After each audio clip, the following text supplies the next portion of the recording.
మీ business ఏదైనా మీ ఊర్లో promotion చేయాలంటే అది సుమన్ టీవీతోనే సాధ్యం. ఇప్పుడే సంప్రదించండి. సిద్దిపేట జిల్లా గురువన్నపేటలో ఉద్రిక్తత పరిస్థితి నెలకొంది. మైనర్ బాలికపై ఓ ట్రాక్టర్ డ్రైవర్ లైంగిక దాడికి పాల్పడినట్లుగా తెలుస్తోంది. విషయం తెలుసుకున్న గ్రామస్తులు, బాలిక తల్లిదండ్రులు నిందితుడి ఇంటికి నిప్పు పెట్టారు. దీంతో గ్రామంలో ఉద్రిక్త పరిస్థితులు నెలకొన్నాయి. గురువన్నపేట ప్రభుత్వ పాఠశాలలో 5వ తరగతి చదువుతున్న బాలిక శుక్రవారం ఇంట్లో తన చెల్లెలతో ఆడుకుంటోంది. అదే సమయంలో పక్క ఇంట్లో ఉండే ట్రాక్టర్ డ్రైవర్ ఇంట్లోకి ప్రవేశించి బాలికపై లైంగిక దాడికి పాల్పడ్డాడు. విషయం ఎవరికీ చెప్పొద్దని బాలికను బెదిరించినట్లుగా తెలుస్తోంది. దీంతో భయపడిన బాలిక ఇంట్లో ఎవరికీ చెప్పలేదు. శనివారం బాలిక అలసటగా ఉండడంతో రాత్రి కుటుంబ సభ్యులు ఏమైందని అడగ్గా సైకిల్ పై నుంచి పడినట్టుగా చెప్పింది. వెంటనే విషయాన్ని బాలిక చెల్లెలు తల్లిదండ్రులకు తెలపడంతో వారు 100కు ఫోన్ చేశారు. చేర్యాల సిఐ శ్రీను, కొమరవెల్లి ఎస్ఐ రాజు నిందితుడిని అరెస్టు చేసినట్లుగా సమాచారం. ఈ పోక్సో యాక్ట్ లాంటివి చాలా సెన్సిటివ్ కేసెస్ మన యాక్ట్లోనే ఉంటుంది. అవన్నీ కూడా కాన్ఫిడెన్షియల్గా ఇన్వెస్టిగేట్ చేయాలి.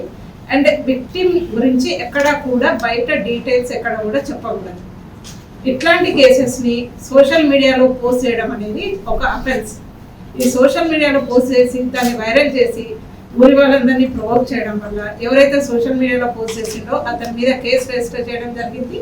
అండ్ అతన్ని ఇమీడియట్గా లీగల్గా యాక్షన్ తీసుకోవడం జరుగుతుంది. అండ్ ఇన్ ఫ్యూచర్ షీట్ కూడా ఓపెన్ చేయడం జరుగుతుంది. అండ్ ఈ ఇష్యూలో ఇన్ టైం యాక్షన్ తీసుకున్న తర్వాత కూడా ఎవరైతే లా అండ్ ఆర్డర్ చేతిలోకి తీసుకొని న్యూసెన్స్ క్రియేట్ చేయాలని చూసిండో వాళ్ళందరి మీద కూడా కేసు రిజిస్టర్ చేయడం జరిగింది. అండ్ వాళ్ళందరి మీద కూడా లీగల్గా యాక్షన్ తీసుకోవడం జరుగుతుంది. ఇప్పుడు ఆ ఊర్లో అంత ప్రశాంతంగా ఉంది. ఇక ఆ విషయం తెలుసుకున్న గ్రామస్తులు నిందితుడిని ఇంటి వద్దకు చేరుకున్నారు. ఆ నిందితుడి ఇంటికి నిప్పంటించి వాహనాలు ధ్వంసం చేసినట్లుగా కనిపిస్తోంది. వెంటనే పోలీసులు మంటలను అదుపులోకి తెచ్చారు. గ్రామంలో భారీగా పోలీస్ బందోబస్తును ఏర్పాటు చేసి 144 సెక్షన్ విధించడం జరిగింది. అయితే జిల్లా డీసీపీ మల్లారెడ్డి గ్రామాన్ని సందర్శించారు. అయితే నిందితుడి ఇంటికి నిప్పు పెట్టిన వారిని పోలీసులు అదుపులోకి తీసుకున్నట్లుగా సమాచారం. అయితే తమ వారిని అరెస్టు చేయడంపై గ్రామస్తులు ఆందోళన వ్యక్తం చేస్తున్నారు. అరెస్టు చేసిన వారిని వెంటనే విడిచిపెట్టాలని కూడా వారు డిమాండ్ చేశారు. ఈ నేపథ్యంలో పోలీసులు వాహనాన్ని ముందుకు వెళ్లకుండా గ్రామస్తులు అడ్డుకున్నట్లుగా తెలుస్తోంది. ఈ పరిస్థితుల్లో స్థానికంగా ఉద్రిక్త వాతావరణం నెలకొంది. అక్కడ